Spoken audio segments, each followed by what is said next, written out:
Okay, so I'm gonna just kind of go through and review my new updated presentation, and then I will also kind of go over my rubric real quick, so that gives you an opportunity to see it and kind of get an idea of my thought process and as to why I evaluated myself the way I did. I also will do the two-paragraph write-up, but I thought this was the easiest way to do it to just kind of tell you and show you my rubric and what I was thinking. So a few things I added. First, I just added a picture here, just real simplistic, just kind of an attention getter, something I didn't have necessarily before. Nice and simple to get people talking, some conversation, asking what it is. Just a different way to grab the audience instead of just my original slide, which was this. And that helps lead into the topic that we're going to talk about. Once again, this is for a sociology project about subcultures or countercultures.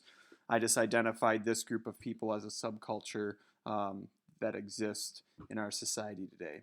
So, this is something I always wanted to say that muskie fishermen equal subculture. And if you look at some of the requirements on the lesson that was shared above, um, yeah, the students need to identify what is this group a counterculture, a subculture, or what. Um, I did make my text bigger and I took some things out. I still say that these two slides are probably my worst ones. There's not a whole lot going on, but I need to get this information out. I feel like it's important, so I had to put it on there. I just can't figure out a way to kind of make it different without, within staying within the rules of the rubric that I have for my students or like the directions. So, um, but then I broke it up a little bit once again, made the text bigger. I realized that my text was not big enough, and that was interesting. And then I just kind of tried to add some things. I also made sure I was making reference to where I'm getting the images. I didn't do that as well the first time around, and then where I got some of this information. So that's good. Let's see. I always added transitions. Those were pretty good before. Another transition, I just kind of separated this page, took less off the screen. The old page, there's more stuff on here. I just made the text bigger, made the image bigger, and just made it more simplified. In fact, I think that was maybe the biggest thing I did with this project is I simplified it more instead of adding more bells and whistles to make it more clear. Oh, so this is just an image I also made bigger about where the nearest hangout. That's one thing they had to identify is where their subculture, countercultures hang out locally. And so I found a local hangout spot for muskie fishermen. Just made it bigger. It's pretty simple stuff. This slide kind of stayed the same. I like how it comes in one at a time. I think that's good. But at the same time, as you see, there's a lot of text there. I just couldn't find a better way to distribute that information. I wanted to keep it all on the same page. So I obviously talk about it more when I'm presenting, but I didn't want to dumb it down anymore because then I don't know if it'd make any sense to you or anyone else. So I left the text up there. Don't love it, don't hate it, just trying to figure out a way to do something different, I guess. But as of right now, I kept that the same. This I changed. I took less off. I made the image bigger. I also made the text bigger, um, just to make it more visually appealing and just kind of really tells you what's going on. I also took off one of the items, which was sunscreen, because you can't really see sunscreen anyway. So that's just kind of what some of the look that musky fishermen have or can have. I definitely did something different with this. I broke it up. I dumbed down my language because we talk about like different subcultures have lingos or different conversations or the way they talk. And so I tried to show off some of that lingo. Um, and so I have two different images and I just made it real simple with arrows and just said a bucktail means and have the arrow here, and a bucktail means for musky fishermen having an arrow here. Now that I'm saying this, I bet you it'd be easier, probably even more meaning if I highlighted bucktail in a different color to simplify that that's like the key word. So obviously I could have done that better. And then I separated and gave like that page was totally like balled up. There was like 6 different images on this page. I had the video, I had everything. So I separated that, made the text bigger, highlighted the keyword, which I probably should have done the last slide, and then embedded the video. The students have to play, or I have to play the video. It's not playing while I'm talking, which I think is a plus. I wouldn't want that going while I'm trying to talk at the same time, because then there'd be a struggle for what the audience should be focusing on. Don't love it, don't hate it. I need these beliefs in here. It's something I need to have. It's important.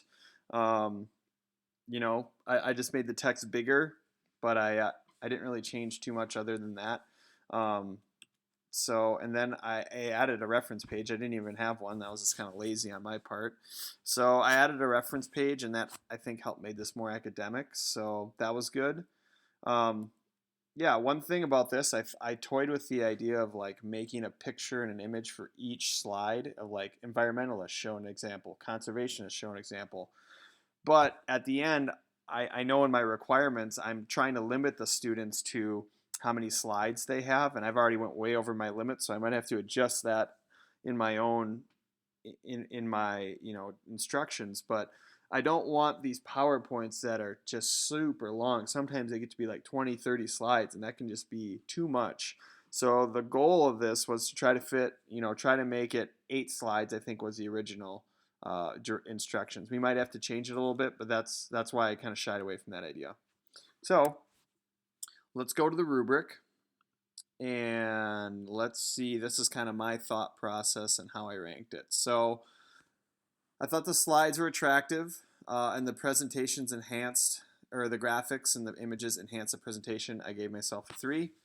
I gave myself a 2 here. The information definitely supports in some ways. I think it could be better in others. I just don't know how I'm going to do that yet.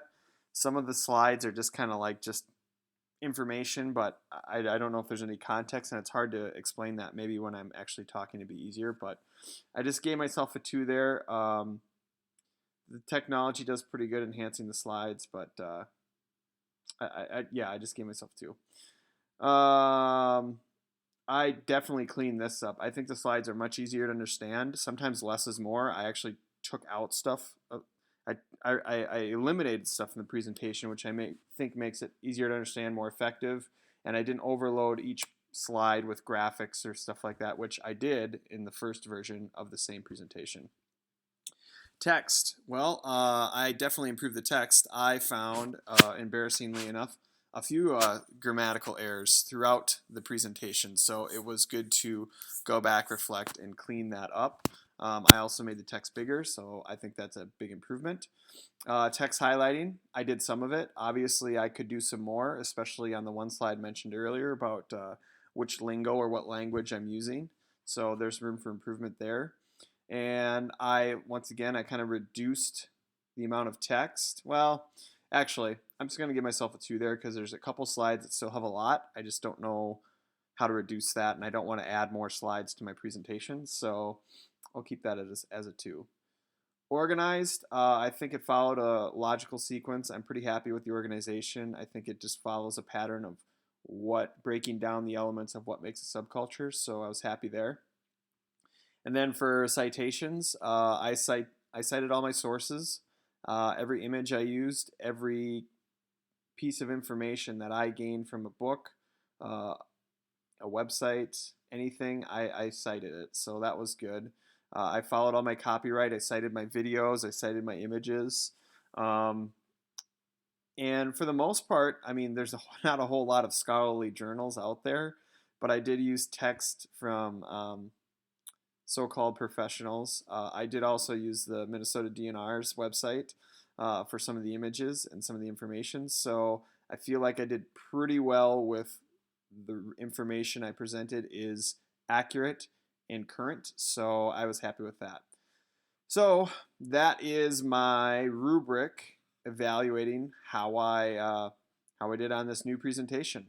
Hope you like it, and let me know if you have any questions or comments. Thanks for listening.